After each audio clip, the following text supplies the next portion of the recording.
Okay, here's the recording. Guys, welcome back to Fun Belt Podcast. It's the normal, regular Fun Belt Podcast. No special guests, no other podcasters, just the three amigos, the original crew, sitting together. Thibodeau from the Warhawk Report, Shane Metlin from the Daily News Record, Jeremy Harper from Hellraiser, just chopping it up, trying to figure out what's going on in the Sun Belt. Guys, how are you doing? Did you clean up the dip cups from the last episode? Yeah, the green room is smelly. It smells of beef jerky. It smells of like old magazines and dirty underwear. I don't know what happened. Those guys, Craig Stevenson, I think, is the one that left all the farts. It's absolutely a madhouse in there. I will send them the bill for the cleanup. It was a good show. And Shane, you weren't there, damn it. I know. I had to go to kids lacrosse practice. Like your kids are more important than the podcast. On Sundays, they can be. Well, you know, Tibbs orchestrated a great show. I mean, it was tight. I mean, it was prepared. We never strayed. It was focused like a laser on the Sunbelt, wasn't it, Tibbs? And I still giggle knowing that Sunbelt Syndicate doesn't have an E in their Twitter handle, so it's Syndicate. I could afford the E. Shane, if you don't know, their name's too long for Twitter. I told them that I would go to bat for them on behalf, talk to Elon myself. We're good friends. Was that one of those things where if you pay for the premium subscription, you can change it or get more letters? One extra letter? Yeah, that would be a good argument. Say, hey, listen, I'm willing to pay the $7 a month or whatever it is, but you got to give me an extra character. This is killing me. It's killing me on SEO. They're not finding me on Google because of this. Could be it. Guys, I know that we kind of talked about last week on Sunday without Shane, which made it lose a little bit of its luster. So we're just going to go. He's a Heisman Trophy voter. Yeah, I mean, that's what we needed. I mean, we had Craig. You only had one. We had Craig. Yeah. We needed two. It's like when you launch a nuke, you need two guys turning the key. Mm-hmm. That's what we needed for the show. And you weren't there. You weren't there to turn the key, and that's fine. You're going to be a good dad and be there for your kids. Tibbs and I aren't going to make you feel bad for bailing on us at our moment of need when we really needed some expert opinion and advice. That's fine. You were with your children. You're being a good dad, a good husband. That's fine. But you're here with us tonight to talk about week 4 of the Sun Belt, which I'm going to tell you guys, week 4 is when everything is going to come into focus. Guys, wait. Before we get into week 4, Jeremy, should we talk about other things going on? What? What's going on? Other than week 4? We may be losing a conference member. No, we're not losing a conference member. Idaho has decided they want out of the Sun Belt. Oh, it wasn't Idaho. Never mind. Idaho's welcome to leave the Sun Belt. I don't think North Texas is going to stay in the Sun Belt. Good. They don't have baseball. Screw them. You're referring to the rumors that Texas State is kind of flirting with this new paper Pac-12. Is that right? What will we do without our boob cats? What will we do? We'd have this inventory of boob cat shirts that we'd have to sell to the Pac-12. By the way, my dad saw me wearing that and was like, "Your wife let you wear that?" Is it really that scandalous? Is it that salacious? I don't think so. That's like when I was in high school, I had a shirt that was Beavis and Butthead looking up the Statue of Liberty's dress. Oh my goodness. And I wore it one time to my grandparents' house, and my mother was like, "You see what your grandson thinks is funny." I remember when the Simpsons were starting to get popular, and everybody's wearing a T-shirt with Bart on it. And my cousin had a T-shirt that just said, "Cool your jets, man." And my dad was like, "This is the beginning of the fall of civilization. You got kids telling adults to cool their jets. That's it. We're done." And now, speaking of jets, Jeremy. Yeah. I'm trying to bring us back on topic. Oh, thanks. Okay. We did go. So the Viva La Boob Cats have this mindset that the Pac-12 for the Pac-2, the Pac-8, whatever they're up to, will be this great Cost savings, close regional rivalry. Uh-huh. Quick, Shane, tell me a team in the Pac-12. Oregon State. They are so close to San Marcos Yeah. that a trip from Wacker Field to Reiser Stadium, which I probably didn't say right, and I don't really care because this is just killing my point. 2,186 miles. How about to Boise State? Don't care. Okay, but it's a far away. I didn't do research on that, but I mean, Corvallis, the furthest away you could possibly get, and you're looking at 2,200 miles for a regional rivalry. Isn't that what we made fun of, even in the early Sunbelt days when we had New Mexico State, when we had Idaho, when we had the Florida schools, that we didn't like that because it wasn't teams that we really gave six whatevers about to really care that we were playing that team. We want the regional rivalries. I feel like the moment the Big 12 and the Big 10 said, screw it, footprints don't matter, it's like there's been this insanity. And it's not just because the cost of moving all these teams around is going to be horrendous. They've got money. It's really a disservice to fans. The fans are regional. Oregon wants to play Oregon State. Texas State wants to play teams close to them where they have a natural rivalry. What we're doing is saying, oh, it's worth it to the schools so they can get the broadcast rights, so they get the merchandising or whatever they think they're getting out of it.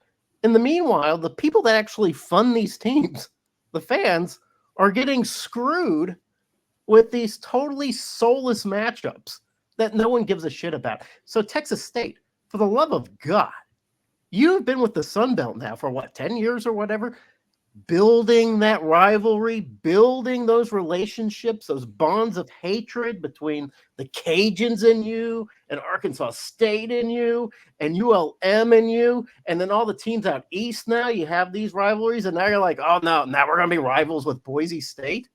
Why would you do that to your fans? Tibbs, why would they do something like that? I don't know. Because going to Norfolk, Virginia to play the weirdest team in all of college football is still not even 1,600 miles away. Yeah. Shane, I don't get it. I mean, I think the big difference would be the potential $10 million a year or whatever it might be for a TV contract.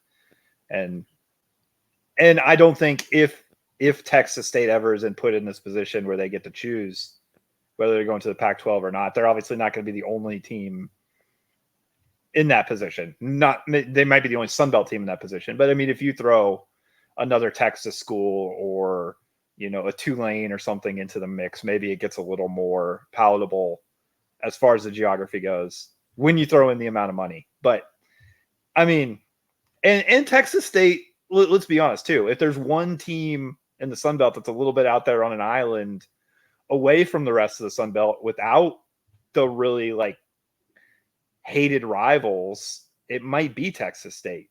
So they're kind of way out. Talk about one team potentially leaving. It's not surprising which one we're talking about. It would be By the way, Jeremy, San Marcos to Boise State. Yeah, I asked him. 1,700 miles. That's a long 25 days walking there. 6 days on a bike. Fewer miles between Texas State and ODU. Fewer miles. And I think that's a key lost fact because we always think of football, but you got to remember women's tennis, women's golf, field hockey, cheerleaders, bands, boosters. Everyone has to jump on these planes or on the bicycle built for two as they're going to these different places. So it's key to remember the bigger picture of things. Yeah, and no, again, like when Big 10 and Big 12 decided to split up the Pac-12 and said, we're just going to make our footprint the entire United States, I guess that just made it to where that what was once insane became sane. I don't know. I don't get you. Listen, I don't have a big head for business like you, Tibbs. I don't have a big mind for big concepts like you, Shane. I don't understand how it all works for them. If it works for them, fine. But my God, consider the model of the Sun Belt. Tightly packed, just bursting with flavor. Why would you even want to entertain a model that didn't resemble the Sun Belts? The Sun Belt showed you how it's done, Shane.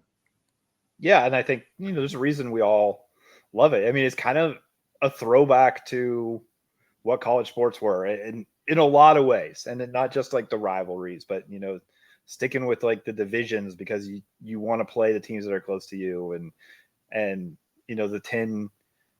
the 14 schools and 10 contiguous states. Like I got that motto thrown at me today talking to some people about what's happening in realignment. And the other thing that was interesting to me too, talking to some people today, was somebody said basically there is a number where there's a financial number where like spreading out over time zones makes a lot of sense, but it's not $10 million. Oh, okay. Per school. It's more like $50 million per school or more. Significant increase of money. Like, so like, I'm not saying the Sun Belt would never break up or like no school would ever entertain the idea of like having to fly their track team across the country. But like I said, the number for a lot of these schools to make that move is a lot higher than what the Pac-12 TV contract is going to end up being. Shane, you gotta pull out the map and start looking up on the best ways to get from Harrisonburg to Thibodaux, Louisiana, when we add the Nichols Kernels. You've been wanting that forever. All right, enough of this. Enough of these theoreticals. Because, guys, we have real football being played in week 4. And I've got a surprise for you guys. 3 games that the Sun Belt is playing this week are against top 5 foes. We're playing number 1, number 3, and number 5. And number 20, just to add that. So those are some pretty big games for us. It'd be great to win one of those. Not only that, Shane, not only that, Tibbs, but we play our first Sun Belt on Sun Belt match on Thursday night of all times on national TV, the only game in town. That's awesome.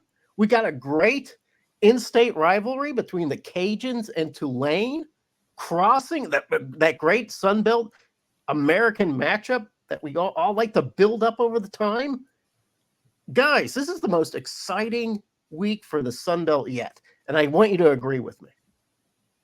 It is. There's nothing like a good Sun Belt future Pac-12 matchup to kick off the Saturday morning and renovated Cajun Field. Ah, yes, renovated Cajun Field. Is it going to look like shit? Basically. Okay, that's all right. I'm sure they're used to that, actually. A little bit of a dig on the Cajuns, but I can do that because I'm a citizen of the Sun Belt West. Guys, are you ready for week 4 Sun Belt second and short? You heard the gong? The gong is, so I'm assuming you guys are ready.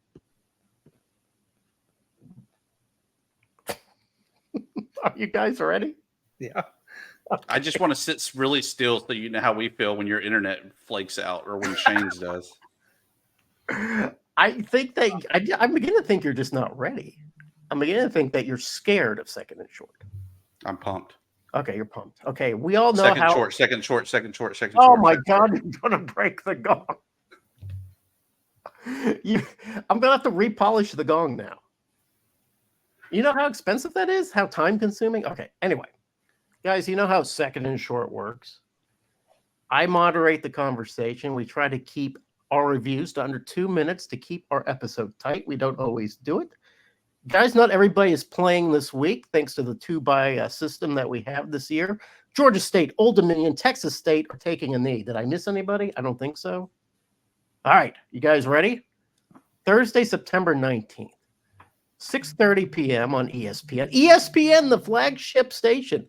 South Alabama Jaguars, they're 1-2 versus Appalachian State Mountaineers. They're 2-1. They get it going. Shane, I'm going to throw it to you. in the beautiful city of Boone, do the Jags even have a shot? I mean, anything can happen in the Sun Belt. So everybody's got a shot, but I feel like the Mountaineers have to be a pretty significant favorite in this one. They're gonna have a great crowd on a Thursday night.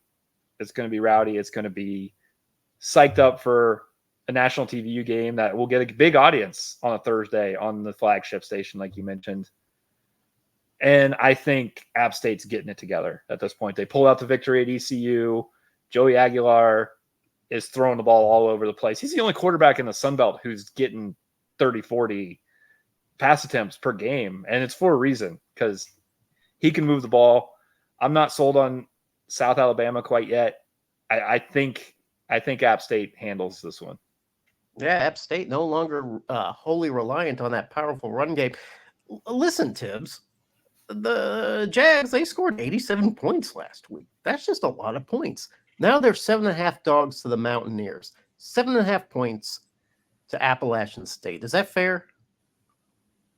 Yeah, it's fair. I mean, they were playing the FCS team out of the south in there, good old Northwestern State, Forkham. But, yeah, I mean, you got to go to Boone. You got to go there on a Thursday night, nationally televised. They're breaking out the corncob helmets. This has a Boone ass whooping written all over it. They are breaking out the corncob helmets. They look good. Yeah, I think you're right. I think 7.5 points is actually pick the over on that, because I think you're right. The Mountaineers come out hot.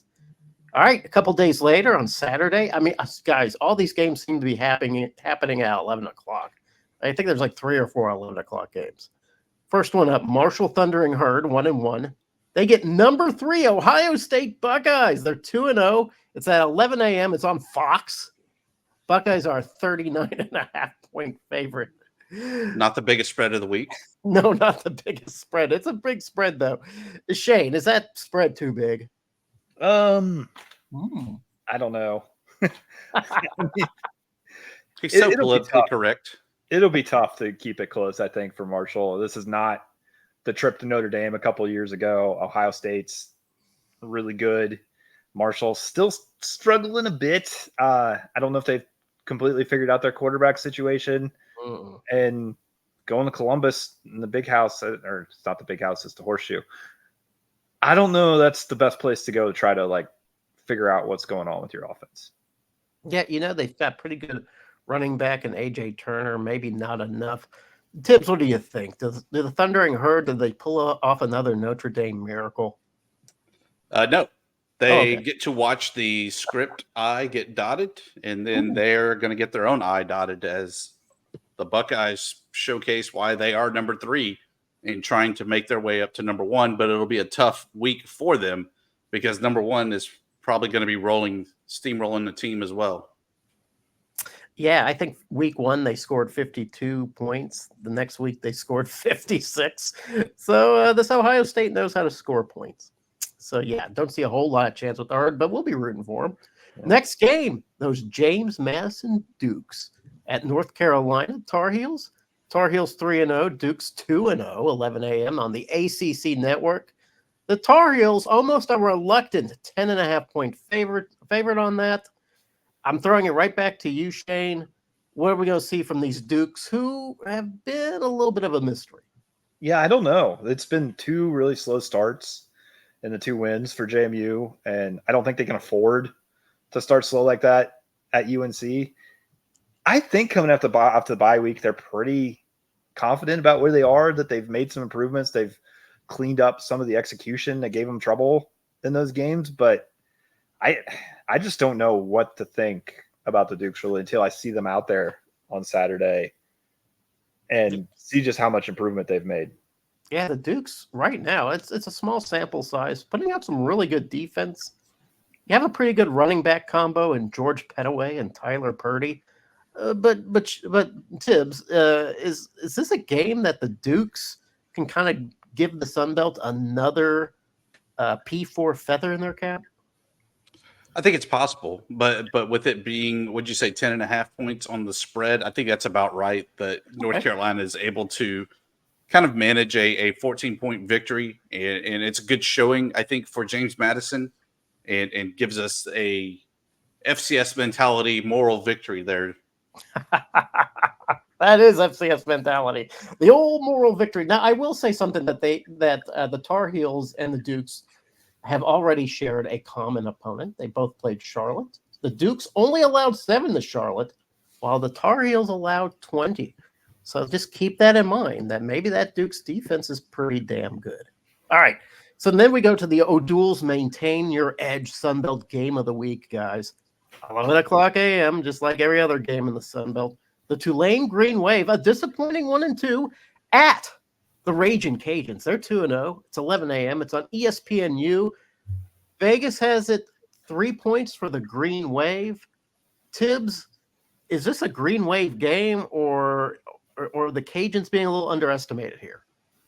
I think the Cajuns are a little underestimated. I mean, I think Tulane has the potential to kind of come in and make it a kind of blowout game. But I like the Cajuns at home, especially in the morning. You know, guys are going to be out hitting the sauce all night, getting ready for that 11 a.m. game and ready to rock and roll there in the stadium. I've heard it's even louder than normal because it's such a compact stadium that they have right now while that one side is under construction. Ooh. So I really don't know what to think of this. I think the Cajuns do have the potential to pull the upset off. And yes, I do say upset when they're even at home. But that's picking with my heart. My head tells me Tulane just comes in and really makes a big statement that they are the number 2 school in the boot. Well, let's bear in mind, Shane, bear this in mind as you make your judgments here. The Cajuns have played Kennesaw State and Grambling. And the Green Wave have played Kansas State, who is ranked, and Oklahoma, who is ranked. So they've really been in the crucible. They played in the fire, right? They know what good teams are. I don't know if the Cajuns have yet played a really good team. Shane, is that going to make a difference? Yeah, I think that's a good point. I mean, Tulane does have those 2 losses, but they're probably as battle tested as any team in the country maybe right now with what they've done. And, you know, really probably should have been able to pull out a win against Kansas State and didn't. You know, yeah, and we know what John Summerall's capable of as a coach, how good his defenses can be. I think Tulane, as Dusty put it, it would be an upset maybe for the Cajuns to win that one, and I think Tulane's favored for a reason. But it would be huge for Mike DeSormo to get this one, and I know he's going to have that team pretty fired up. But yeah. I think Tulane probably pulls out a pretty close one. Yeah, I tell you what, though, whoever wins that stadium's going to be rocking. I kind of wish – I'm glad it's on ESPNU. I wish it was on ESPN because it's going to look really good for the Sun Belt. All right, 1 o'clock, finally. Hey, we get some afternoon games. Arkansas State Red Wolves, they travel to Ames to take on number 20 Iowa Cyclones. Red Wolves are 2-1. Cyclones are 2-0. They just got off a win against their hated rival Iowa. It's at 1 p.m. Central Standard Time. Cyclones are – that's right. It's on ESPN Plus too, America. Cyclones are a 21.5-point favorite, which is odd because the Cyclones just aren't scoring a whole lot of points. But I don't know. Maybe they're looking at what Michigan did with that run defense. I'm going to throw it to you, Tibbs. What do you see coming down in this game? You know, I really was impressed. As I said, I know I was giving you grief there of Arkansas State against Michigan, but they showed out. They played really well on all 3 phases of the game. I think if they can go out there and do that again, Iowa State is definitely not on the same level as Michigan. I like the Red Wolves to kind of pull it out there in that one, provided that it's the same Red Wolves team that we saw last week. It's got to be a Red Wolves team that can hit a field goal, right? Yes. Red Wolves missed 2 in that game. It was very embarrassing. Shane, do you agree with Tibbs on this, that this is a winnable game for the Arkansas State Red Wolves? I think so. I'm surprised the line is as wide as it is, just given Arkansas State's performance at Michigan. And, you know, I could see this being a situation where both teams are kind of carrying over last week in different ways. You know, you see the letdown sometimes when you get that big rivalry win in your Iowa State. And Arkansas State, you know, there's so much talk about them being beyond moral victories, but I think they've got to have some confidence coming out of Ann Arbor, just how competitive that game actually was. I didn't think it would be. And, they bounced back from, maybe less than impressive starts in their 2 wins. It's weird to say that maybe their loss was a little bit even more impressive than their wins, but I think Arkansas State's getting better, and I think it'll be a competitive game. Yeah, I think it's going to be a good game, too. I think if Arkansas State wants to win the game, they have to learn whatever lessons they learned at Michigan, and they got to bring it to Iowa State. That's the only way. They're going to have to figure out how to perform better in the red zone. They're going to have to clean up their kicking. They're going to have to get their communication down better. My heart says Arkansas State, but then I'm an Arkansas State guy. So then, at the same time, on ESPN Plus, the champagne of stations, the Virginia Cavaliers, they're 2-1, guys. They're going all the way to Conway, to that awful teal field, to play Coastal Carolina, who is 3-0 under Ethan Vasco. It's at 1 p.m., ESPN Plus. The Cavaliers are a 3-point favorite. It's almost like, I guess we got to make them a 3-point favorite. Shane, are they really a 3-point favorite? I mean, maybe, but I like Coastal in this one. I mean, it's just Virginia's strength is Anthony Calandria throwing the ball, throwing the deep ball. Nobody's really done that against Coastal this year. Virginia might be better than the teams Coastal's played, but their pass defense has been pretty good. And I like Ethan Vasco. Just the more he plays quarterback for Coastal, he's not going to sling it around for 400 yards a game, but like he moves the ball, he gets them in the end zone. And like Coastal to me has like been my surprise team so far. And I just really like what I've seen from the Chanticleers so far. Yeah. Ethan Vasco, really cool gorilla tattoo on his arm. That gives him an edge. Is that all the edge the Chants need, Tibbs, to win this game? You said it's a field goal spread. Yeah. I mean, what better thing than the shooting range on the field goal nets to bring the game? No, look, I love Ethan Vasco. I think he's really shined this year for the Chants. I think the Chants have kind of quieted some of us that are in the doubters category. But you can't discount this running game that they've had with Braden Bennett and Christian Washington accounting for 7 rushing touchdowns between the two. They're a 2-dimensional team, which is something we haven't seen out of the Chants before. Before it was all Grayson McCall slinging the ball around. Speaking of which, he will not be in this week for NC State.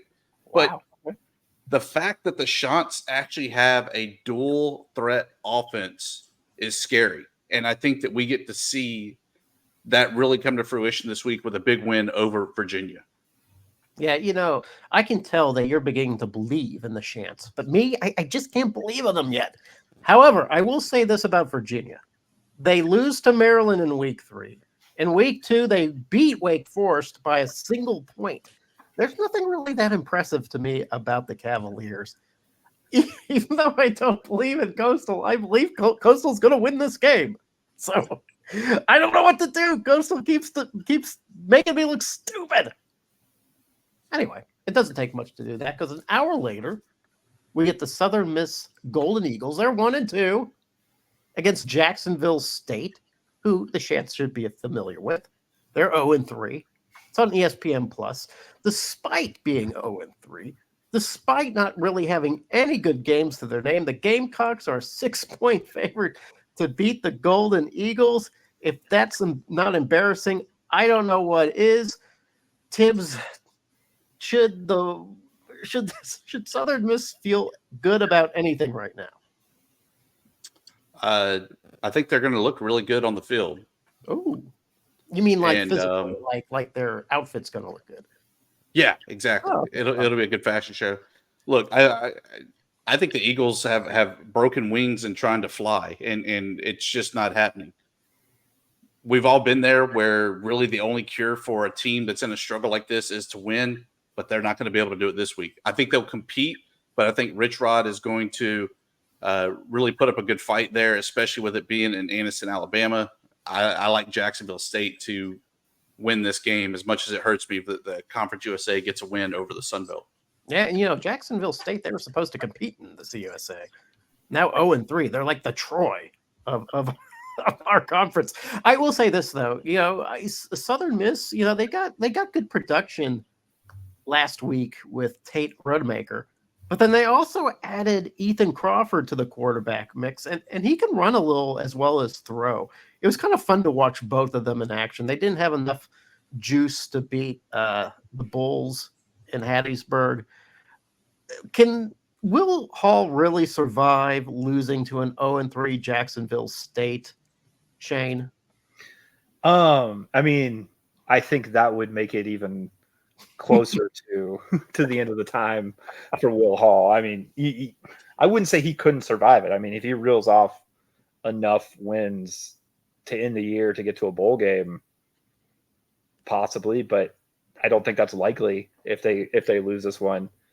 But as much as, everything Tibbs said about Southern Miss in this one, I think you could almost apply it to Jacksonville State. Like, you need a win, and you maybe can't get the confidence to figure out how to do it until you actually win one. It's one of those games where both of these teams are desperate for a win. And I actually think maybe Southern Miss, even coming off a loss, but against a pretty solid South Florida team, maybe they got a little bit more momentum going into this one. I don't know for sure, but I'm kind of shocked Jacksonville State's winless at this point. Yeah, remember Jacksonville State got pounded to open the season by Coastal. Yeah, Coastal. Yeah, then lost to Louisville, then lost to Eastern Michigan. They just can't find a team to beat. That's too bad. Too bad for CUSA. Oh, we feel so bad for them. Next game, it happens a little later. We're getting into the evening. It's 6:00 p.m. We see the Florida A&M Rattlers. They're 2-1. And they were enjoying being 2-0, beating up on some FCS teams before getting thumped by Miami. They take on Troy Trojans, the 0-3 former Sun Belt champions, or current Sun Belt champions, I guess, if you want to look at it that way. It's on ESPN Plus. There are no odds given because it's a FCS FBS matchup, but boy, the Troy could use an FBS matchup right now. You might know the Rattlers better than I do, Tibbs. Can Troy win this game, please? Troy's been snake bitten this year, and I think that was evident in the Nevada game, and it's just kind of carried over from there. The Rattlers coming to town could not happen at a better time for Troy to just let loose and give a severe ass whooping to a team to get their minds right before they host ULM next week to open up Sun Belt Conference action. Jared Parker, head coach of Troy, you deserve some quality Rattlers time. Is he going to get it, Shane? Yeah, I think so. I'm not quite. I'm kind of almost done predicting like the huge wins against the FCS teams, like the 50-point blowouts, because I guess that's South Alabama. That's hard to come by, but I think it's going to be a comfortable win. I mean, I think 38-10, something like that sounds about right, and I think it's what Troy needs at this point because, like we said, it's been a tough schedule to start, tough road for Jared Parker, but I think this is where he gets his first win and things start to head a little bit north for Troy. Not since the ancient days of King Priam has Troy seen an 0-3 start. Let us hope that it doesn't become 0-4. Next game, 6:45. It's the Sun Belt. When they put you on, or when they put you on the SEC network, you always seem to have to start at odd times. Georgia's Southern Eagles, they're 2-1. They play number 5, the Ole Miss Rebels, Bears, Shark Things. I never know what to call them. They're 3-0. They're putting 50 points on everyone. Ole Miss is a 36-point favorite right now. Let me tell you guys something. The difference between the points that Ole Miss scored in week 1 and the points Ole Miss scored in week 3 is 36. And that's the Vegas spread. Is this some sort of Da Vinci Code I'm looking at? What am I looking at, Tibbs? The Illuminati. This is where Lane Kiffin makes a name for himself to be in contention to go to Gainesville when Billy Napier leaves to go to Southern Miss. That is just south of Oxford, Mississippi. And the trifecta is complete. The dots have connected. Thank you. I have no idea how that has anything to do with this game, but Ole Miss is going to roll. they're great in Vaughn Hemingway, and that's all there is to it. Whether they're Sharks, they're Bears, they're Rebels, whatever they are, they're good at home, and Helton is about to find that out. You know, in Oxford, they're calling Jackson Dart, the QB out of Ole Miss, a Heisman candidate. Nobody but Shane would know that better than anybody because I know he's been studying the Heisman candidates. But Shane, is 36 points just too much? Is that too big a spread? I don't know. I mean, it's a huge spread, but I don't expect much from Georgia Southern in this one necessarily. Not that they even think Georgia Southern is bad. I just think Ole Miss is going to be a really tough test, and I don't know if Lane Kiffin is actually auditioning for the Florida job or if Ole Miss is a better job at this point. But yeah, I think he may be showing out for bigger things, but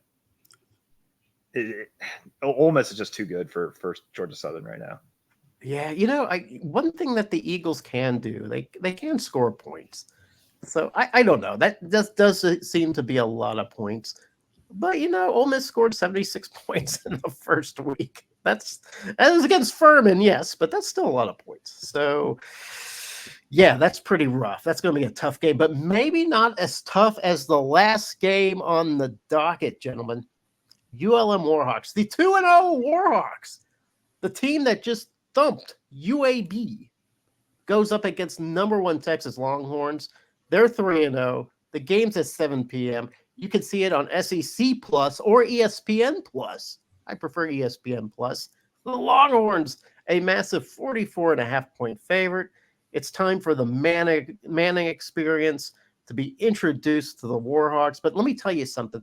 There is not going to be any more of a prepared team for this moment than the Warhawks under Brian Vincent. I will tell you that. And Tibbs, I want you to validate what I just said. They'll be prepared. I have a lot of questions and concerns coming into this game, though. And you take away that number 1 in front of Texas, just overall.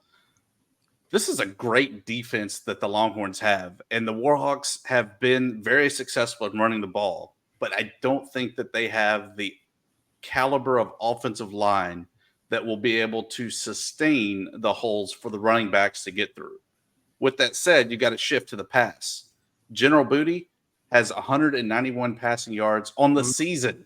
That's not many yards. ULM has not shown that they can really effectively throw the ball. So I'm interested to see how does this offense look over here. We know the outcome of the game, but I'm really focused on what can ULM go out there and show, and what can they do against a team that is way better than anyone else they're going to see this season, and how does that prepare us for next week against Troy and beyond? You know, what's funny about Texas is that for years I made fun of Texas because it was always like, Texas is back, and then they wouldn't be back. Well, now they're back. So Shane, do the Warhawks have a chance in this game, ... to beat the spread? Yes. Okay. Yeah, I think they'll beat the spread. I'm fully on the ULM bandwagon at this point. Doing, but in this case, being on the bandwagon means I think this could be more like a 45-17 type of game than a 56-0 type of game. But yeah, I am with Tibbs on wanting to see if ULM can mix a little bit of a passing game in. It's obviously going to be a huge challenge to do anything different. But if they can run the ball well and occasionally throw it downfield, I think they have a chance to cover the spread, get on the scoreboard, and you get out of Austin alive, basically. So, Shane, if the general leads the Warhawks to the ultimate victory as the Heisman Trophy winner, do we lock up one vote from one Shane Metlin of the Daily News Record? You know the answer to this because we talked about it before we started recording. I did make a promise that if ULM beats Texas, General Booty will get my Heisman vote no matter what else happens the rest of the season. Yeah, you'd have to. I love it. Well, I'm on the record. And let me say this. ULM's win total was 2.5 games. What a way to get the third. Now they might go 3-9, but what a way to get that third win. Would you settle for being 3-9 if it included a win over number 1 Texas? Yeah, I think so. And I mean, how great would that be? That it'd be like you're on cloud 9 and you just never come down ever. You think that Appalachian State is aggravating with their win over Michigan? ULM win over Texas would be just astoundingly aggravating. I would eat nothing but steak and hamburgers for the rest of my life. Kind of like I do anyway, but you know. There would be a billboard out on the highway commemorating that game forever. And that's it, guys. We finished. We're done with second and short. We survived. Second short. No, stop. You're killing it. You're going to kill the gong. You got me coughing. I'm almost dead. And for that, we're thankful. We're also thankful for plugs, promos, and parting shots. Jeremy, we'll lead it off with you because I know that you always have the best. Yeah, that's right. And I'm always prepared. Or the longest, whatever comes first. This won't be the best or the longest, but I do want to talk a little bit about something that popped up today, something that's going on with the Tennessee Volunteers. They have announced quite brazenly, almost like, and for the sake of transparency, I guess they just wanted to pull off the Band-Aid. They have announced that tickets to volunteer games starting next year will be 10% more, as they're adding a fee to pay for what they're calling a talent fee. And that will be for them to pay for Tennessee volunteer athletes. It's kind of what the NIL is doing. Schools are being allowed to pay directly. Now they're going to fund that through ticket sales. And once again, that shows you that it doesn't matter how much money the broadcast companies are making, how much money the universities are pulling in, how much money the apparel companies, the sports-related companies are making off of this, how much money the coaches are pulling down, the assistant coaches, the ADs. It doesn't matter how much money those guys have. They're not going to put in a goddamn cent into paying student athletes. The people who are going to end up paying student athletes, they're us, the chumps, the people who buy the tickets, who pay for the parking, who buy the sweatshirts, who are hit up for donations to the collective, to the charity foundation. Once again, it's the fans. The fans are the ones that are going to pay the talent fee. And if we don't pay the talent fee, we're going to be told that we're bad fans. I am so tired of this system. Why are the rich people in this system not paying in, but the poor people in this system are? One day, somebody's going to have to revolt. It might be tomorrow. It might be the day when I'm asked to pay an extra 10% on a ticket. So maybe somebody gets a Land Rover to drive to practice. I am tired of this, and it needs to stop now. And that's my parting shot. Jeremy, let me add something to that. Okay. In 2017, the Astros opened up the schedule with the Kansas City Royals. Okay. Standing room only tickets were $175. Standing room only. Outstanding. Huh. However, if you waited just one day later, same ticket, $7. There is a premium when the good things are going on. Okay. Opening day is a great thing going on, just like Tennessee football is a great thing going on. So you should have to pay a premium to see a bunch of bright orange guys running around. God. You are in the pocket of big NIL. That's what's happening. What does NIL stand for? Name, image, likeness.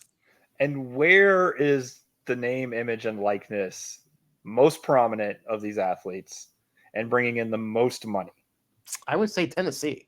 It's the TV deals. Oh, that's right. Yes. Okay. I'm sorry. Yes. The TV deal. Yes. So that's what's the most ridiculous to me is that money can't go directly to the athletes, apparently. Why? And that is the very definition of name, image, and likeness. They're putting their name, image, and likeness on TV and then getting paid $1 billion for it. but that money can't go directly to the athletes. It's got to be something else. It's just an incredibly insane system. No, you got to squeeze it out of us. The guys that just pay and pay. I just want to think of them paying their players from this 10% talent fee in bags in McDonald's bags just to keep the tradition alive. Yes, at least have some sort of sense of history there. Exactly. Shane, what do you have for your plug promo parting shot other than telling us all about the Daily News Record? Parting shot. It's the first year of the 12-team college football playoff. We all know this. What a lot of people, I think, still don't get is that there's no guarantee spots for any conference. The guaranteed spots in the playoff goes to the top 5 conference champions. Yes. And so people will say there's a guaranteed spot for a group of 5 team, right? Like thinking, oh, well, the 4 power conference programs are going to automatically be ranked up there. But let's take a look at what's happening already this season. Let's do it. We've got some big wins in the MAC. We've got some good teams in the Mountain West and the Sun Belt. And so let's just imagine a scenario where, say, a team I follow somewhat, Kansas. They're 1-2 right now. They've got a loss at home to UNLV. But say Jalen Daniels starts playing like we've seen him play before at quarterback. Kansas could still win the Big 12. If they do, are they getting an automatic spot? Oh. If Florida State changes quarterbacks and suddenly becomes the team that was a national championship favorite and wins the ACC with a couple of losses that they already have, that's a possibility. I'm getting angry. Quarterbacks and get it together. Like, let's start dreaming a little bit about the scenario where maybe 2 group of 5 teams can get into this playoff and really shake things up in the very first year. I honestly think like it's a possibility, not a long shot, sure, but I could see some multi-loss teams winning one of those 2 conferences, maybe both. And then we get to really have that discussion about, which team should get that automatic berth into the playoff and how they rank these conference champions. And I think it'll be fun. It may end up costing the G5 in the long run because they may say, well, we can't do it this way anymore. But I think it's awesome that that's a possibility in the first year. Jeremy. Yeah. Now we know where Shane was for the last episode. He was at home playing NCAA football because that's the only way that Florida State would be able to turn this ship around. Absolutely. It's not like they got to play Alabama and Georgia the rest of the way. For my parting shot, we discussed Texas State leaving. We discussed ULM and locking up a Heisman Trophy vote if they beat Texas.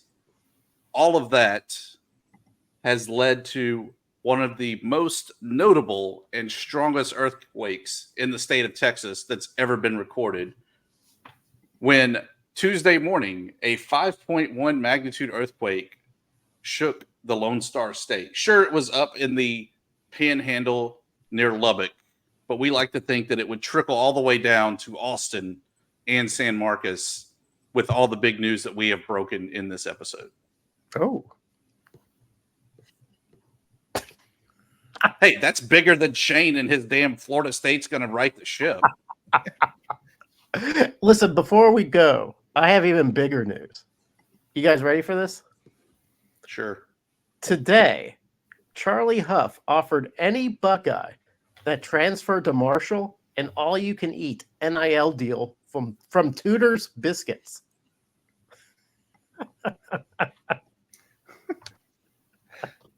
That should work. I don't even want to comment on that. Have you been to Tudor's Biscuit World? No. That should work.